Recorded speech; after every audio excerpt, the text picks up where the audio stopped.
Hello, hello. I see a couple people popping on. Happy Tuesday, you guys. Let me move my window over here so I can see who's with me today. Christine, Sherry, Cheryl, Simone. Hi, guys. Simone, I saw your video this morning, at least part of it on Instagram. You are so present. I am absolutely loving it. I love that you share your food. You're just showing up in your business, and I just wanted to acknowledge that. As I was posting some things on Instagram for my business this morning, I saw your beautiful face. So you've been interesting for me. I'm just going to say this so everyone else can benefit from it. It's been interesting to watch you, share and be vulnerable, and in your posts and your adventures from your travels, and then how you kind of felt like you had fallen off the wagon a little bit with self-care, and then you jumped right back in. You've just, I don't know, you caught my attention. And I think it's because I can see how absolutely authentic you are when you show up. And I just wanted to put an emphasis on that and an exclamation point. When I talk to people about being authentic in their business and showing up as who they are and how that actually attracts people, it really, truly does. And I just want to acknowledge you for that, Simone. Great job, and really, really fun to watch you. Okay, so today, couple of things I just want to throw out there real quick is, when I ask people to share their trials and their needs and their challenges and things like that in the groups that I run for health coaches, it's really rare that people that actually get in and tell me what's going on with them. And here's the frustrating thing for being a person that mentors and educates and supports coaches and practitioners in the wellness spaces. I do it because I love it. And I do it because I love to see the rare people who grab the information, run with it, see results, and are off and running with their business, because it's very rare, that I actually see them complaining anymore. But what I do see is a lot of people complaining that they're not getting where they want to be. They're unhappy with their business. It's just, it's frustrating to me, because I see your genius out there. I tell, my coaches all the time, in my audience and my students, you guys are so smart, and I see your potential, and I see what you're able to do. So it's again, when I reach out and say, what can I do to get you where you want to be? And then no one writes in there, or no one shares, or no one says, help me with this. It leads me to reflect on, is it me that's not asking the question appropriately about what I can do to support you? And then I say, I don't think so, because if I've ever been, someone's ever reached out and wanted support, and they, tag me and they say, can you go live? Can you do a talk on this? I've always stepped up to do that. Or is it the person who's complaining, right? Because, when it comes to this kind of thing, it's probably very similar to what you guys do with your clients. If your client isn't seeing results, the first thing that we do is go, is it me? Is there something I can do to improve? And then if the answer is no, I think I'm doing everything that I can, then the question gets put back onto the client and the responsibility and accountability, right? What are they not doing? How are they not showing up for themselves? So that leads me to the conversation for today. And please, if you want to talk about anything, and you want to be on the hot seat about your own challenges and where you're stuck, put it in the chat, let me know, or the Q&A, whichever, and I'll check it out. But what it leads me to for today's conversation is taking responsibility for ourselves, taking responsibility for where we are, and what that looks like. And here's the thing, I'm not judging anybody. God knows I have been the person that has said, it's this, it's that, it's this, it's that. But for the last couple of months, having my own stuck spots with my own business, I've had to do a lot of self-reflection, and I'm talking head first, diving in, writing, being honest with myself, reaching out to the friends that I know can support me, my family, getting some honest feedback, hearing things I don't want to hear about myself, looking at places that I really probably didn't want to look at, maybe things that I buried, right? And it always comes down to this for me. And it's frustrating. And there's been times where I've actually even said, damn it, I just don't want to be responsible for myself right now. Can't somebody else take the blame, right?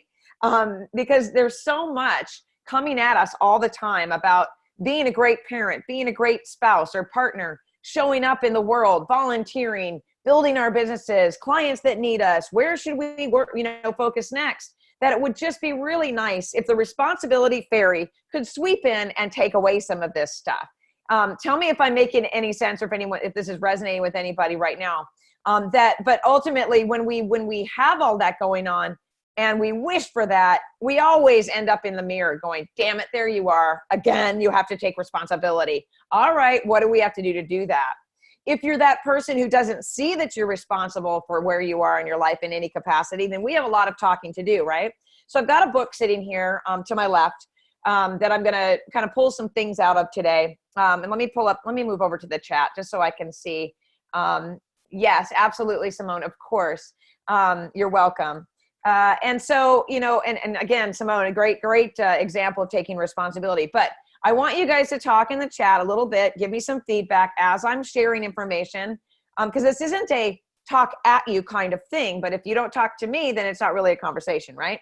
So I'm going to start this off with what it means to take responsibility for where we are in our lives and how that leads to stagnancy in our business and how that leads to, looking like everything that we've done is a failure or a waste of time.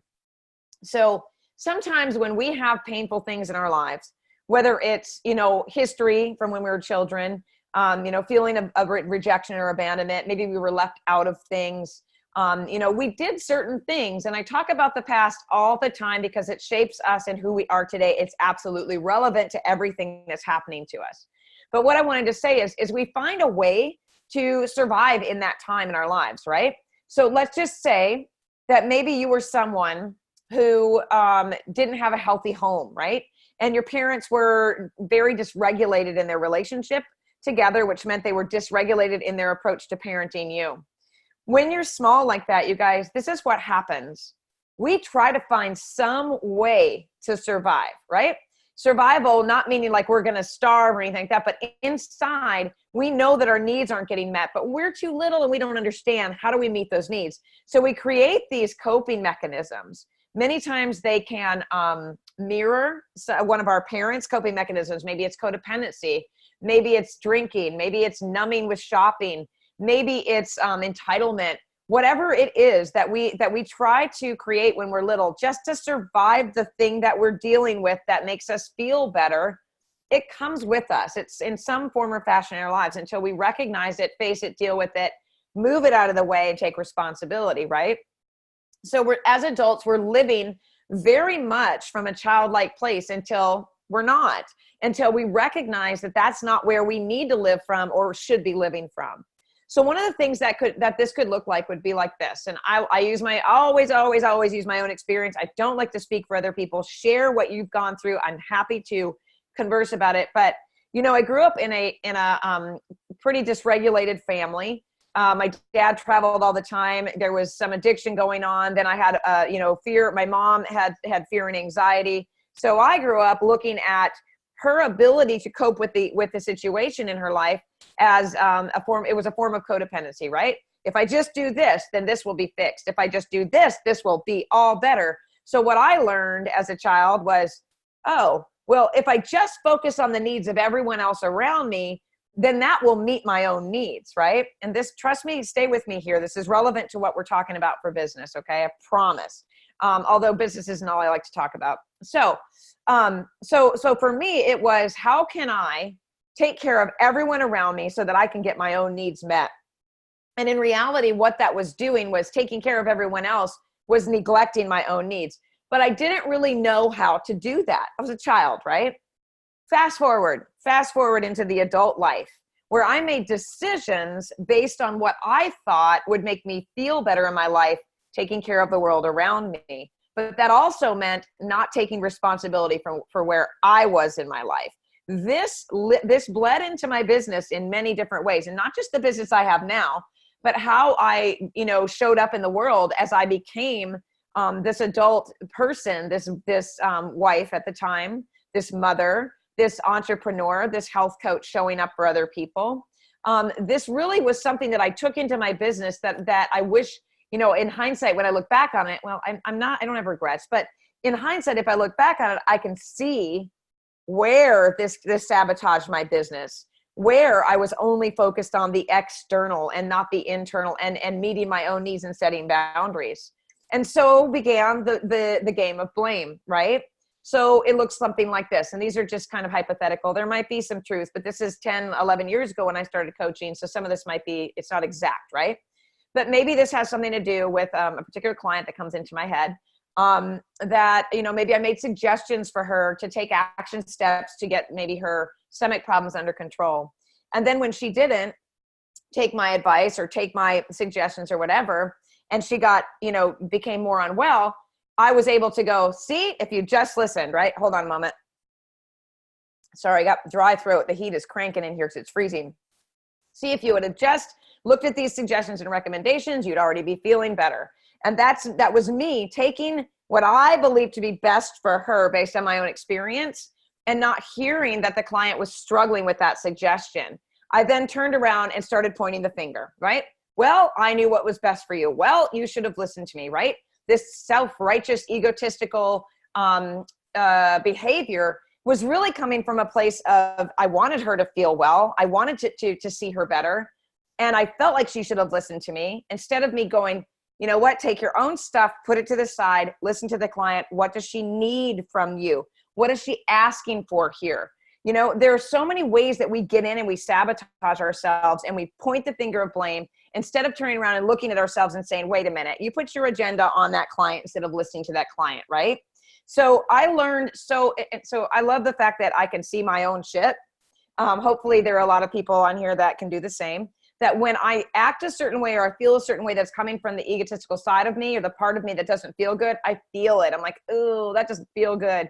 And then I augment my behavior or my approach to make changes so that that doesn't happen again. So taking responsibility for your own actions, your own behaviors, how you're showing up for your clients, how you're showing up in the world, it's not an easy thing, especially if we had those earlier coping mechanisms that change the way that we perceive the world to be, right? Or how we show up in the world. Is this making sense? Share with me if I'm making sense. If I'm not, happy to expand. But I want to read this little thing here, and then I'll look at the chat here. So I'm a person that loves old books, and I've shown my book case before. This book I bought at a bookstore called McKay's. I don't know if you guys have McKay's. I've talked about before. I love, love, love it. But it's Og Mandino's University of Success. And I love Og Mandino. He's kind of a controversial writer. He's written things like The Choice, The Christ Commission, The Greatest Salesman in the World, The Greatest Secret in the World, The University of Success. He's not a new writer, but he's got some powerful stuff.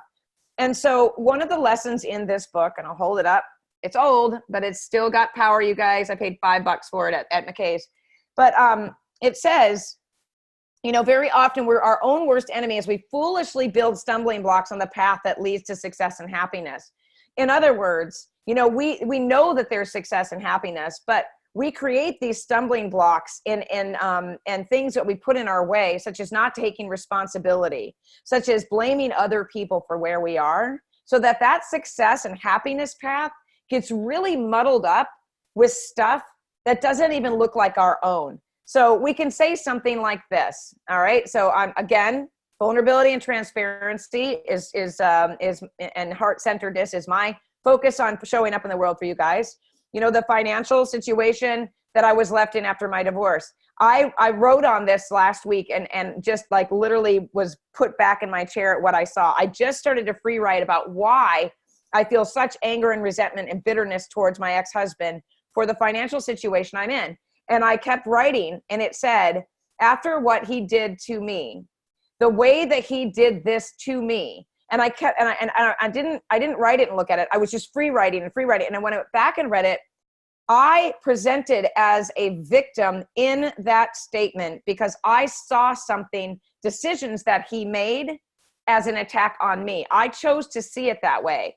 And holy shit, did I go, oh my God, I am walking around in the world like a victim. I am walking around in the world like something was done to me that I can't undo.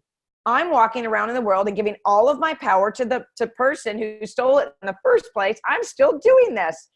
Oh my gosh, it was such a wide open, eye-opening experience for me to see. It was one of the stumbling blocks, right, that I just read about on my path to success and happiness that I laid there by pretending that this person has control over my life, okay?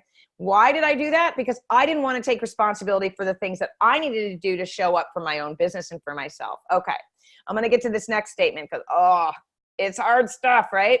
Okay, yes.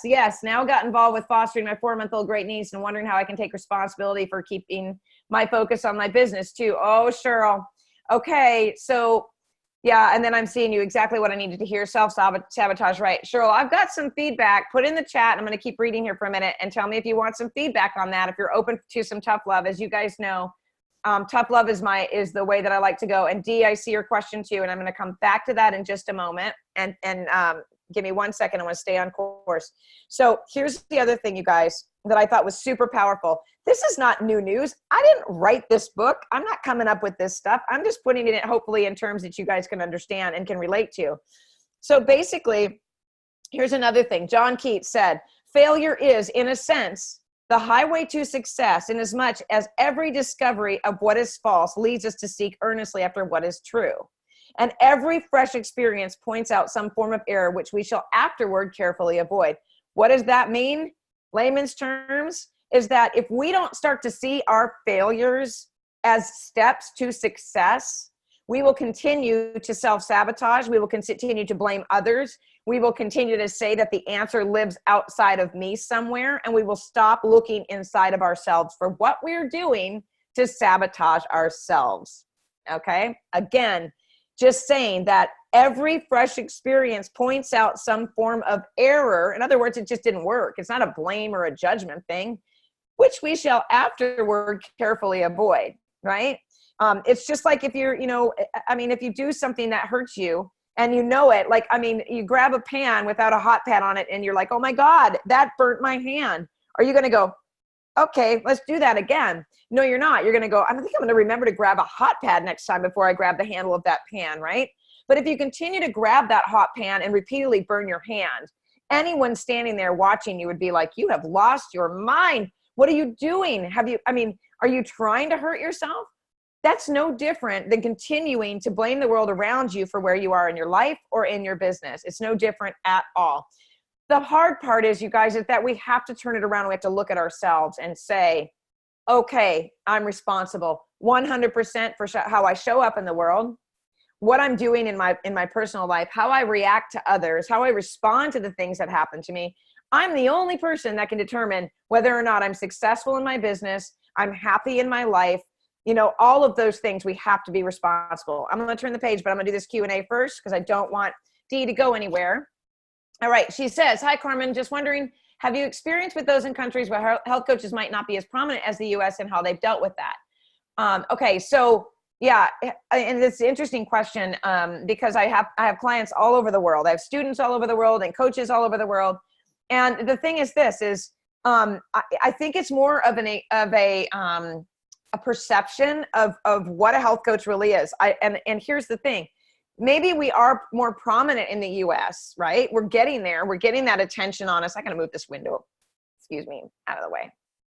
Okay, we're getting more attention for what we're doing in the United States. We're speaking up, we're showing up, people are starting to talk about health coaching. But think about the time, and again, you can go back as 11 years ago when I started, and I didn't even know what it was called. Yes, it was out there somewhere that health coaches existed, but just for the person who is generally trying to use their journey and get out there into the world, I didn't even have a title for what I did. So I don't know if it's that we're not as, you guys, that it's not as prominent in other countries, and you can share what country you're talking about, Dee, and let's just have a conversation about that if you want. Or maybe you just don't, it's just not a term that's being used, or people aren't out there talking about it and calling themselves that, right? Does that make sense? So I don't know about that. All I can tell you is this, is that, Ireland. Okay. Oh my, I think I actually might have one student in Ireland. A lot of my people come like Africa and New Zealand, Australia, I have a lot of Australians. So the thing is this, there's two things you can think about. One, fantastic. If there aren't that many health coaches over there, that's a lot of great business for you. Two, how can you market yourself and get the word out about what you do in a way that brings prominence to what you do in your particular country? Are there laws around what you do over there, like there are in the United States? We're not regulated, but we have a state, we have the map that we should be following. What color state are we in? Does Ireland have any restrictions around what you guys can do? So, as far as getting the word out, I think it's all going to be the same no matter where you are. People in other countries are the same as America, as far as I understand. It's kind of the universal language, like smiling and laughing, right?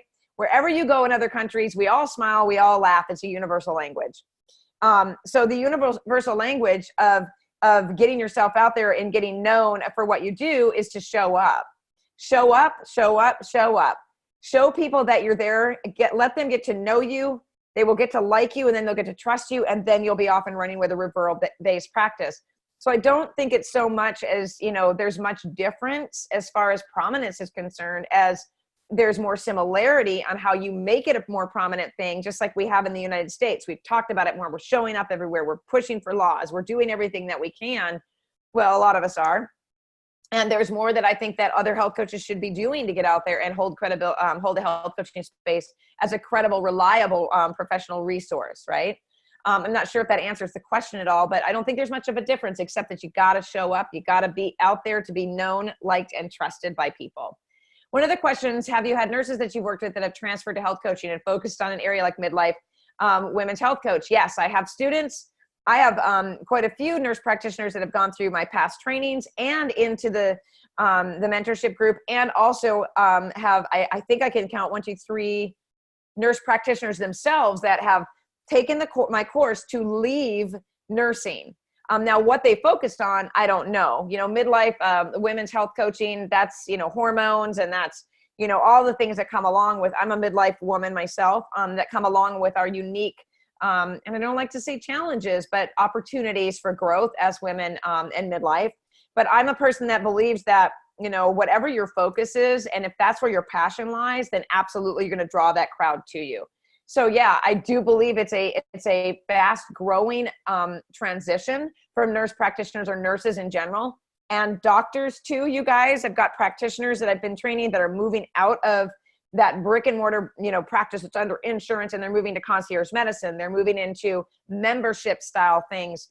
And I don't think it's a bad thing. I think there's way too much control given to insurance, to insurance companies and big pharma and all that. And who was it that was telling me, and it wasn't that long ago, oh my gosh, and I probably shared this somewhere, about how insurance companies make more, wait a minute, oh my gosh, what is it?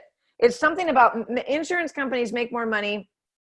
Hi, Linda, today was 12 o'clock. Yeah, the reminder went out yesterday or the day before. But insurance companies make more money with more claims or something like that. I can't remember what it was. But you guys, when we think about this, I'm gonna close this window real quick and make sure that I answered this. Answer live. Dee, let me know if you need any more than that from me. Absolutely. Thank you for the question. But when we think about this, you guys, it's funny because just if we just got back to the basics of living as human beings like we used to, and started to speak about that, just think about what life could be like for other people who don't have the finances to hire a coach or to spend thousands of dollars, to people who depend on their doctor and won't do anything unless they talk to their doctor, to those who have white coat hypertension because they're afraid of doctors because they see them as the God of all, right? What would happen if we all just started to work really diligently on shifting away from the complicated process that is conventional and functional medicine sometimes, and moved into a more basic approach to helping people with their health and talking about things as they should be, as they used to be. And what I'm talking about with that is, instead of learning, and I've been preaching about this a little bit to my students lately, instead of learning every little thing you need to know in every single lab and all of that about the body and how it's affected by these problems, can we talk about how about how people are afraid to even start cooking anymore because they don't even understand ingredients in food, or they don't know how to read labels or shop? We've moved so far away from going out to the garden and pulling lettuce and carrots and our vegetables and eating in our kitchens that we've pushed people into grocery stores with complicated labels. I mean, they wrap produce in plastic. Why are we wrapping produce in plastic? Anyway, I mean, that's just a whole other thing I could go off on. Every time we pick up the one vegetable we want that has plastic around it, my boyfriend and I are like this, ugh, really? We can't find this anywhere else. But I'm talking about how, the outside world has complicated things for us. And even with our knowledge, we have to think about the people that we're trying to help and how hard this is for them. It's absolutely crazy. So, okay, so let's get back to this real quick. let's get back. I want to talk a little bit more about blame and stumbling blocks and things like that. Okay, so, and again, if you're just joining, we've had a few people come on. I'm looking at the book, Og Mandino's University of Success, talking about the stumbling blocks that we're laying in front of our own path to success and happiness, and taking responsibility for those stumbling blocks. Now, the first step to taking responsibility is being aware. And this is the same thing on anything else, you guys, is we can go through our lives on autopilot. We're on our phone, it's dinging, okay, click, check, answer. Oh, we have to listen to something, put the AirPods in, Oh, we have to go on a webinar, click, automatic, right? The first thing that we need to be doing is getting present and becoming aware of the things that we're doing that are sabotaging ourselves. Okay, so here's one. All right, here's the first one that this guy's talking about. The first stumbling block is the age-old trick of blaming others. This is what we just talked about.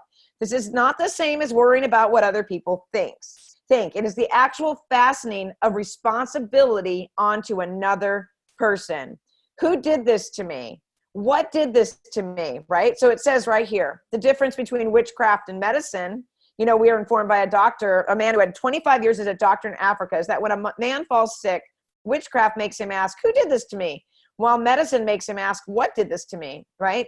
It's the primitive mind that we just talked about at the very beginning of this video. The primitive mind seeks a who if it suspects a what. So the thing is that what we do when we do that is we automatically get outside of ourselves instead of saying right here. Rarely, as it says, does the primitive mind look inside and say, what inside of me is responsible for this?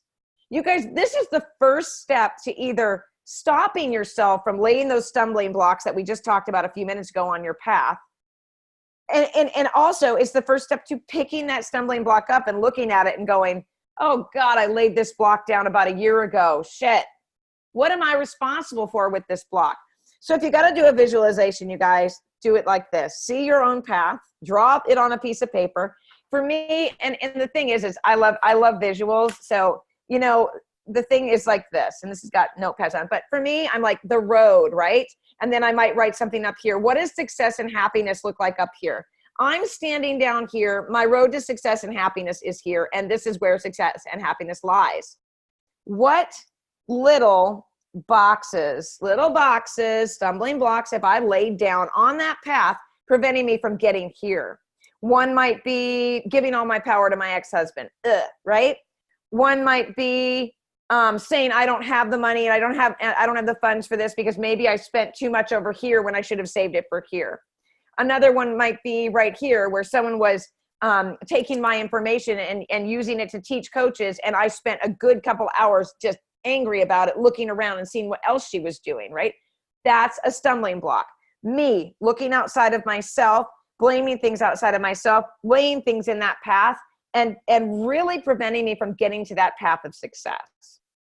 So here's the other thing. Here's what we can say, you guys. The more sophisticated mind, educated and civilized learners ask, what is there within me that caused me to think or not think that thought, or to feel that emotion, or to do or not do that deed? What is it inside of me that decided that putting that stumbling block right there was going to get me anywhere? That's where we start digging. Well, I was feeling lazy that day and I didn't want to move forward and do this. Or I was fearful of going live on Facebook, so I decided to blame, my ex-mother-in-law for this, or whatever it may be that you come up with. But anytime one of those blocks is not coming from something inside of you, then you can be absolutely sure you're blaming the world around you, okay? So the first stumbling block is the age-old trick of blaming other people and not taking responsibility for yourself. All right, here's the next thing. Am I making sense? You guys are so quiet. I hope I'm like, all of this is kind of, maybe imprinting on you a little bit. If you're stuck somewhere, I hope this is helpful to kind of help you look at yourself a little bit more honestly. Like I believe we all should, right? God, that's so good. Okay. All right. The second stumbling block. First, let me give you this little tidbit of information. The practice of blaming others accounts not only for perhaps half of our failures, but also for our failure to cash in on our failures, right? Oh God, that hurts. Okay. A second stumbling block is the opposite of your first stumbling block to success. The ready tendency to blame oneself. Oh, ow, like, oh God, in private anyway, because we don't like to do that in public like I just did, right? Why was I such a fool? Why do I always put my foot in it? Why do I always say the wrong thing? Why do I always buy the wrong thing, right? We really don't believe in all reality that we're fools or easy targets for the wrong purchase or the wrong thing. It's a quick way to brush off a failure that runs deeper. Again, old programming, going back, and requires more consideration than we're willing to admit to ourselves. You guys, everything, and this book is huge. This is just 2 pages that I'm looking at.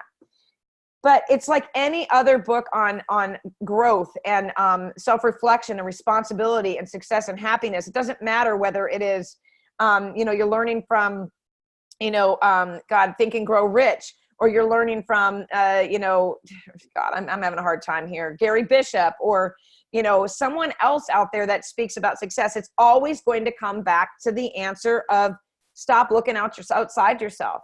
The answer doesn't live outside of you. It always lives inside of you. The problem is, why is it so hard for you to turn around and look inside of yourself? And again, always going back to, sometimes it's too painful to see the truth. Sometimes you can't see the truth. And that's when you need to get a mentor or get somebody to look at your blind spots, you guys. Because if you can't see it and you say, I don't know, there's nothing. I had a great family life. Everything was perfect. My mom and dad took great care of me. I never wanted for anything. There's no reason for this to be something from when I was younger. I can almost guarantee to you guys that when somebody tells me that they had a great childhood and they had no problems with their parents and everything was fantastic, those are some of the most deeply rooted and hidden pain points that I've ever found in clients. And I've pulled out and said, that's all good and fine that that's how you perceive yourself to be, or you perceive your family life to be. But I want to dig a little bit deeper. So let's get, if it's okay with you, right? So I start to dig, and I can almost always, as I'm taking notes when I work with my mentorees, I can come up with a big long list of things that they've never even thought were things that were causing them to sabotage their own success. So Christine, I read a great book called Stop Doing That Shit. Yes, Gary Bishop wrote that one just right, like he wrote the book Unfuck Yourself. Sorry for the cuss words, but those are 2 fantastic books where he focuses 100% on helping you to be responsible and, to take responsibility for where you are and to lift up, again, those roadblocks that were laid down on that path to success. So a great visualization and action step for you guys, after today would be to get a plain piece of paper. I'm going to do it myself too. I'm going to do another one because I did it in my journal and then I was like, oh God, I can't even look at it. And I put it away and then I look at it again. If you can't do it all in one time, that's okay. But get that blank white piece of paper, draw a little road on there, just a little path, draw a little picture of yourself down here, and then write up here, what does success and happiness look like for you? It doesn't have to be related to work. It can be as selfish as you want it to be. It can be as shallow. It can be as deep. It can be as whatever it is. But what does success and happiness look like for you? Does it look like having enough money to live comfortably and go on modest vacations? Does it look like being able to pay your bills every month so that you can sleep at night? Does it look like having a group of peers around you that lift you up and help you stay motivated? Whatever success and happiness looks like to you. And then I want you to write on that path and get real honest with yourselves, the stumbling blocks that are in the way on that path. And you don't have to take responsibility for them yet. Try to, but put them down on that path. My husband took all the financing for my business. Stumbling block. That's one of mine. I didn't have any help or support to take care of my kid, so I had to do it all. Stumbling block of mine. Okay. So whatever that looks like to you, is it, my husband won't support me in my business adventure. That's a stumbling block, and that's an excuse. Okay. There's always ways around all of this. There is no problem that is not fixable. No problem that is not fixable. No stumbling block that's not removable. It's a matter of being willing to be willing, which is what my friend Stacey Robbins says, be willing to be willing. You don't have to take the action steps yet. Just be willing to see that you have a part to play in where you are in your life today and the business and in the business that you're in today, right? Okay. All right. So here's another thing. I love this quote too. Let me hold on just a moment, you guys. Let me make sure I've got my place here. All right. Okay. Instead of wrestling with the problem behind the failure and struggling to resolve it, and prevent its recurrence, we blame ourselves as though we were congenital failures and let it go at that. It's dangerous practice, you guys. It plants deep the feelings of inferiority and insecurity, which will later spring up like weeds to dominate the well-ordered garden of the mind. We create a mind, you guys, that is either full of weeds or it's full of things that grow and nurture and nourish us. So think about your mind like a garden, right? This isn't an old, this is an old way of thinking. I've heard this before many years ago. I don't remember where, but whatever we plant in our garden is what's going to grow. Okay. So if you're the person that plants a thought, I'm going to be successful on this webinar today, and then you plant that in that fertile soil and you water it and it's starting to just sprout up and you're feeling good. And the next thing you know, you're out of that garden looking at that webinar and you start to sprinkle things around it that looks like this. Oh my God, what if I say the wrong thing?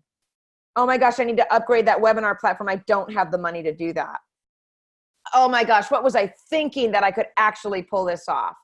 What if somebody asked me a question I don't know the answer to? How will I get around that?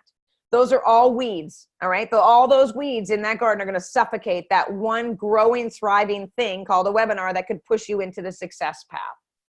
So why do we do that? I mean, why do we do that? Old programming, old beliefs, not being able to look inside and say, stop. Before you throw that weed in the garden, let's look at it for a minute and see, where does it come from? Is it a valid thought, and is it true today? So let's take let's take the weed that I was just talking about. What if someone asked me a question I don't know the answer to? Let's take that one too, okay? That is presenting lack of confidence. That is saying that we don't know what we're talking about, that we need to take one more course on the gut, that we need to learn more before we can help people. It throws all the doubt out there, right? It's just attached to doubt like just some big weight. But that's not the reason that we created that weed, so to speak. So go back further. When's the first time I felt like I had to know it all? When's the first time I felt like I had to be perfect in my presentation? When's the first time that I wasn't okay with just saying, I really don't know the answer to that? The more you go back and back and back in the history of doubt in your mind and your life, the closer you're going to get to the answer. But if you're afraid to find the answer, what you're going to get is more of these little stumbling blocks laid down perfectly in your path to success and happiness that are not going to get you where you want to be and are going to keep you right down here blaming yourself and others for your lack of success.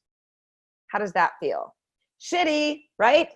Feels shitty. We want to feel good. We want to pick those blocks up and throw them away. So, the sad thing is, the fortunate, unfortunate thing for me is I've been doing this self-work since I was a teenager. And I've told people this before. My first self-help book was from my mom. I would think I was 16 years old or something like that. I looked at it and went, whatever. It was the Louise Hay book, You Can Heal Your Life.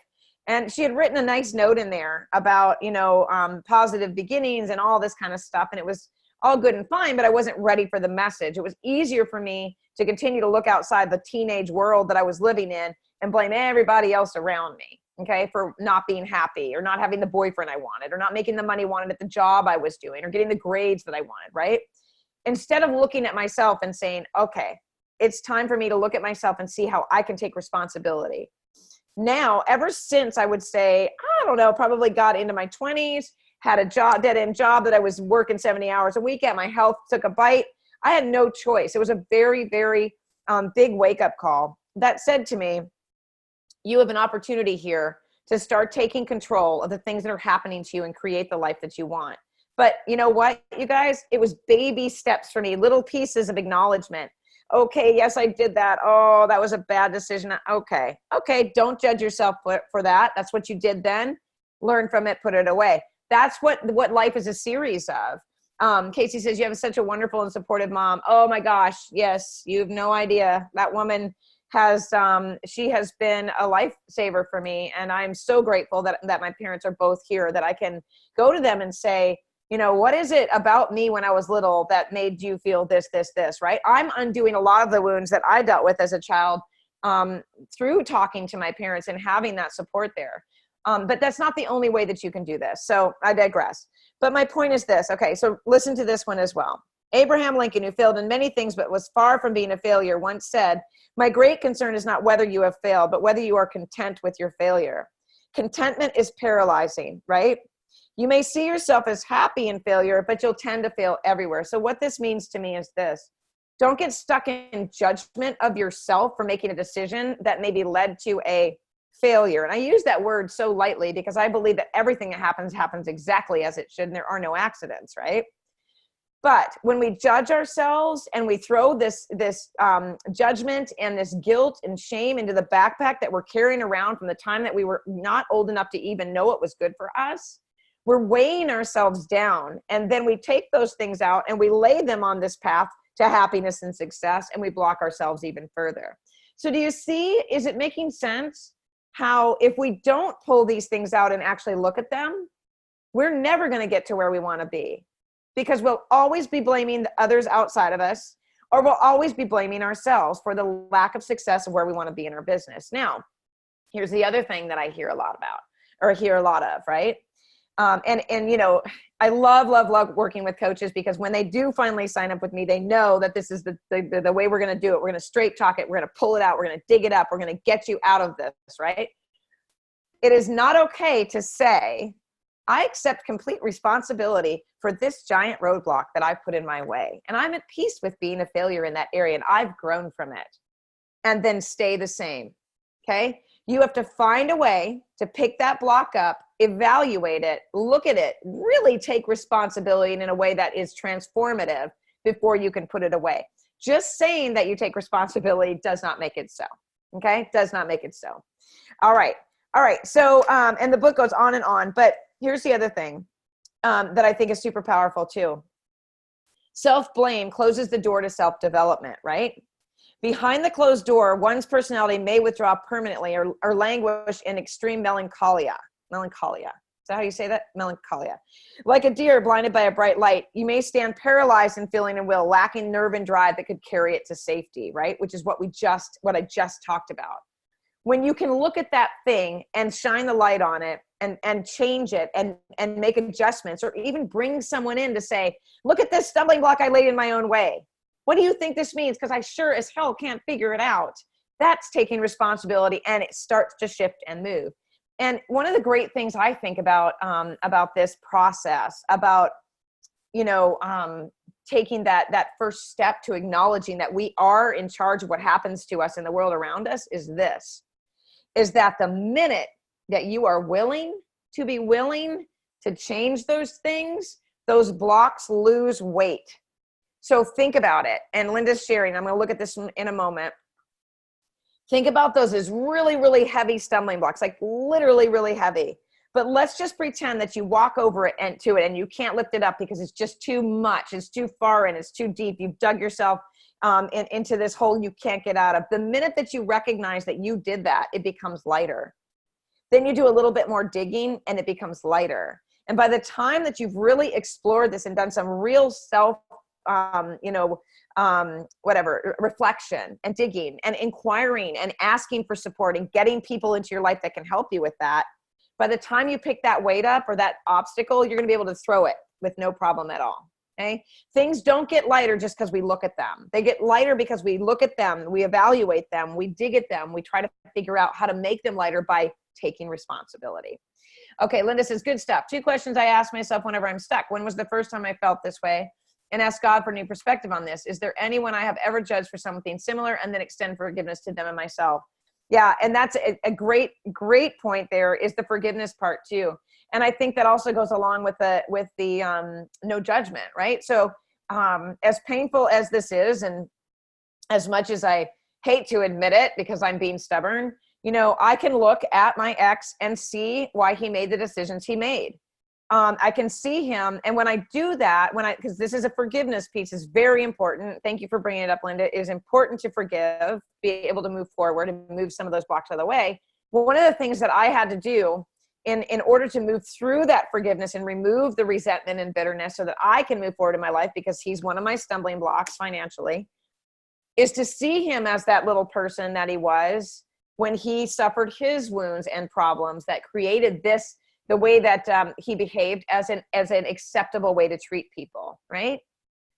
So for me, looking at that and going, okay, he's a person. I can't judge him lest I judge myself, right? That was a very, very healing thing for me to be able to look at that and say, he was just like me, like what I'm dealing with and the things I'm trying to get over and overcome. He was that person too, right? This really helps us to be able to remove that blame and on others and that blame on self. That exercise alone, yeah. Hurt people hurt people. That's right. That was the thing that he and I actually said to each other, believe it or not, Linda, is I said to him, hurt people hurt people. And I'm hurt and so are you. And all we continue to do is this crazy dance of hurting each other. So it's very accurate and very true. And forgiveness is a freeing, non-constrictive way to move forward in our lives. So, there's other stumbling blocks as well, not having any goals, choosing the wrong goals and things like that. The book goes on and on about it, but I want to kind of stay, I just want to stay in this for the next couple of minutes before we wrap up.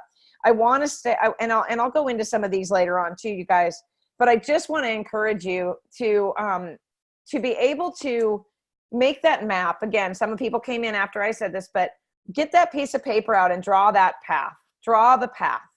Draw yourself down here. Draw your success and happiness here. And then get really honest and get creative. My kids stole my coloring pencils. But I'll get those back.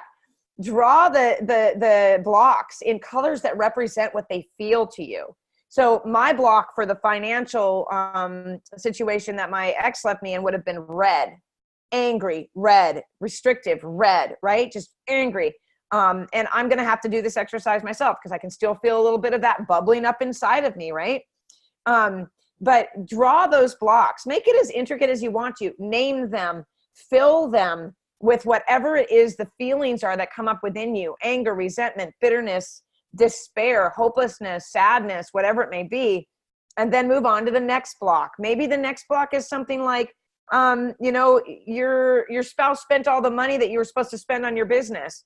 Okay, that's a stumbling block. Did you put it there? Maybe you agreed to spend the money on something else. Maybe he did it without you knowing and you haven't been communicating with him enough and you're taking responsibility for that, right? Whatever that looks like. The next block, maybe you bought the wrong product and you can't get your money back, and that's a stumbling block, right? And you're angry with yourself for that. Write it down. But then be prepared as time goes on for things to start rushing at you. Because once you start this kind of exercise, it's usually going to continue. So leave space for a lot more blocks, because then the beautiful thing gets to happen.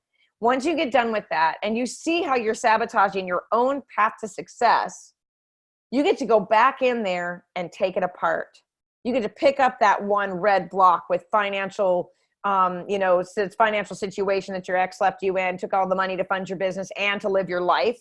And you get to look at it and say, okay, this is what happened. Okay, I own what part I played in letting him get away with that. But what were the benefits that came from this experience? I got my freedom, right? I don't have to answer to anybody. What can I do to undo this block? Okay, I can work harder on this, or I can work on this, or I can reach out to someone to help me and coach me through this. Whatever it is to help you move that block out of the way, it needs to be something that you're willing to follow through and commit to, right? So for me, I hire people. I'm big on hiring people. I'm big on therapy. I'm big on business coaches. I need someone to look at my stuff outside of me, just like you guys need someone to look at yours. If you're not working with somebody, you guys, everybody should have a coach. I don't care if it's for 1 hour or a month or 3 months, whatever it looks like. We are not in this business to do this by ourselves. There's too much. And even today, just this conversation, when I decided to talk about letting go and taking responsibility, letting go of blame of self and others, taking responsibility for everything that happens to us, it was a heavy weight on my back. I thought about it all morning. I'm like, how am I going to present this? Because I still have stumbling blocks in my way. And again, when people say to me, well, I've got imposter syndrome. I don't feel like I should help somebody because I'm still overweight. I don't feel like I can help anyone because I'm still sick. Okay, well, I'm still dealing with stumbling blocks, but I can teach you about business and mentor you to success, but I'm still dealing with my own stuff. We have to remember that life is always going to present challenges to us and obstacles that are going to drop down in our way. And maybe there have been some obstacles on that path that aren't your responsibility, but it's still your responsibility to remove them, however that looks. So if somebody dropped that block onto your pathway and you're still angry and resentful towards them, like Linda said, the first thing, find a way to forgive them, find a way to forgive yourself, then figure your way out of that block. Make it lighter, right? Look at it. Accept the part that you had to play in that, because no situation happens without our permission. We know this. How do you make it lighter? By digging at it a little bit. If it's too painful, get support. If it's too difficult because it's technology or things about your business you don't understand, you don't want to learn, get support with that. And yes, I do mentoring. If you want to reach out to me, I'm going to say that on every call. Reach out to me at carmenhunterhealth@gmail.com. Happy to talk to you more about whether or not you're ready for mentorship and ready to fast forward your business. But anyway, get support. Have somebody come into your life that's able to see your blind spots if you're not able to see them for yourself. Here's the other thing that can be really powerful. If you're in a good, strong, secure relationship with a partner who understands and supports what you're doing with your business, ask them for some honest feedback. Woo, that's hard. That is one thing I'm fully honestly going to tell you that I could not take from my ex-husband because of all the other damage that was done. He would give me feedback about something with my business, and I would basically just do this. You don't understand, right?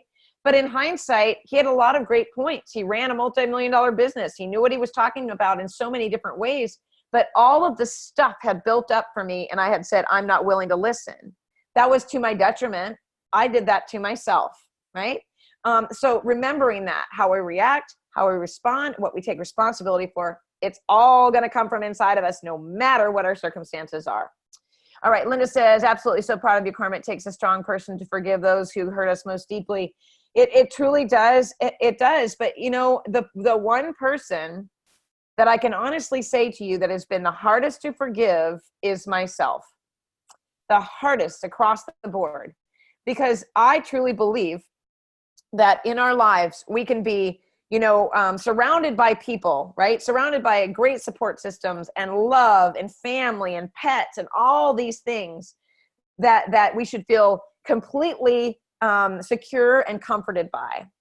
But if we don't have the ability to say, I don't need validation, security, or forgiveness from anybody else outside of me because I can give it to myself, then it is impossible to forgive other people. So honestly, you know, on a road to forgiveness and a path to acceptance of responsibility for my life, for my business, for my family, my son, my two dogs that are less, and I can't leave out the lizard, I have to take full responsibility to validate myself first so that I can remove the blocks on that path to success and get out of my own way, right?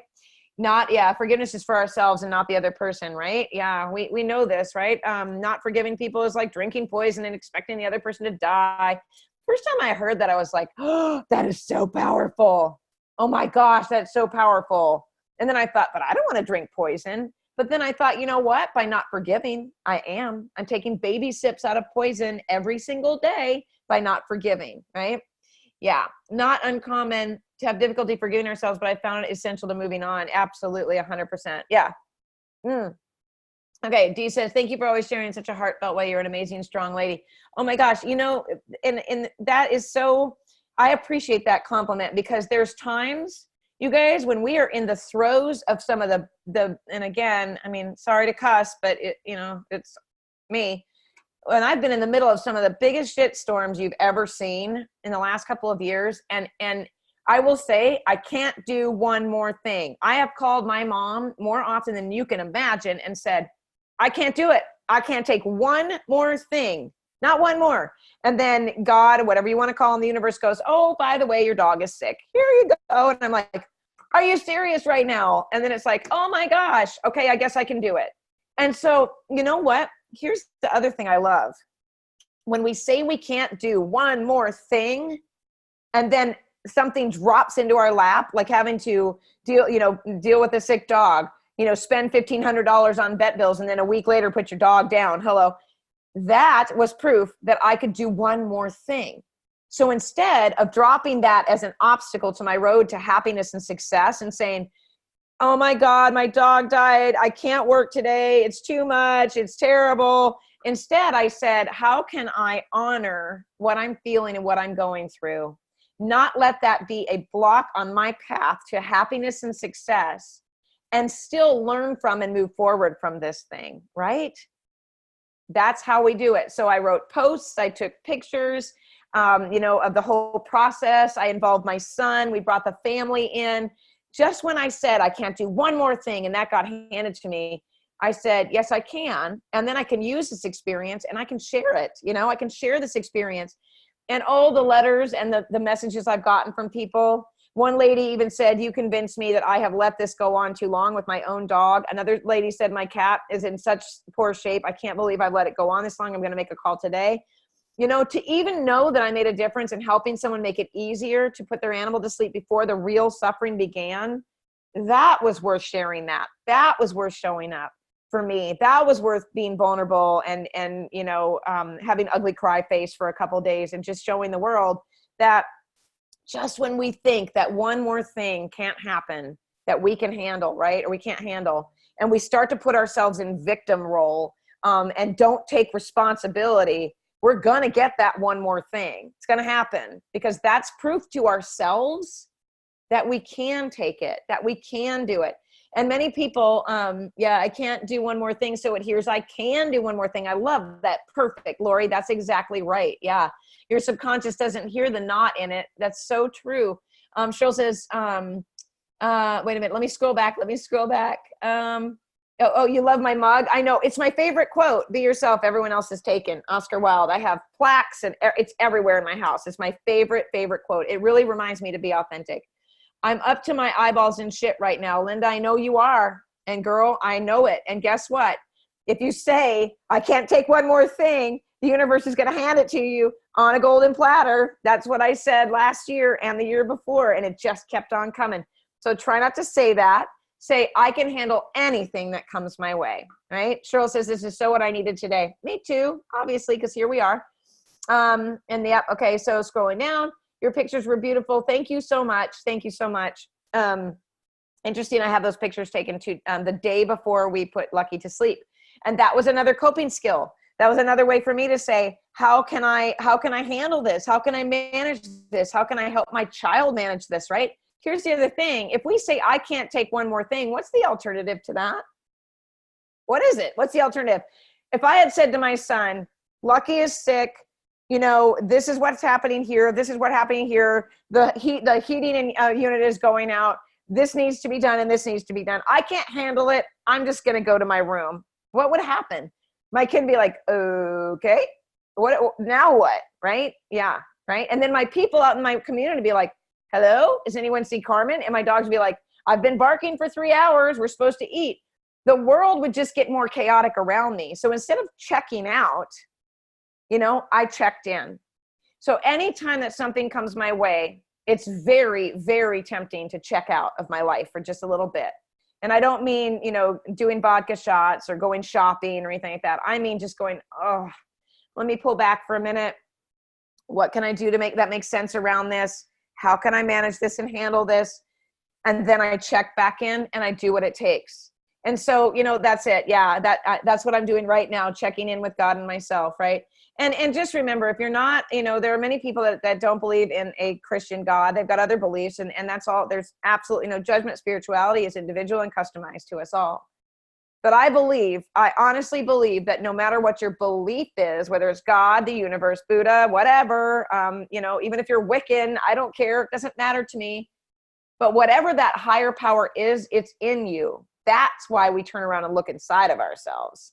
That's why we're supposed to look here.